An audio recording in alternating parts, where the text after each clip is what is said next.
pomeni, poleg tega, da sem to sama dobila, se mi zdi, da je to eno simbolno priznanje ljubiteljski kulturi, njeni moči in pa vse kvaliteti, ki jo premore, in ni prepoznavna samo v naši državi, ampak tudi mednarodno. Se mi zdi, da se s tem da nek oder, neko prepoznavnost dejavnosti, ki v medije skoraj nikoli ne pride. Včasih je tako, da če delaš lepe stvari, kjer ni škandalov, kjer ni kakšnih problemov in kjer ljudje delajo res s srcem, se kar težko prebiješ v medije. In se mi zdi, da je lepo, da je enkrat ta stvar prepoznana.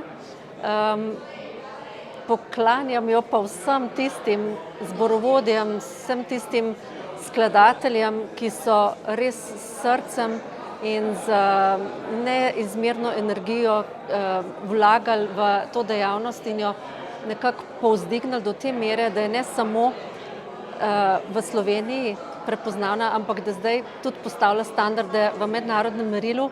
In nekako tako je zdaj, da če slovenski zbor pride v tujino, se že kar predpostavlja, da bo to zelo dobro. In to je nekaj najboljšega, kar si lahko želimo.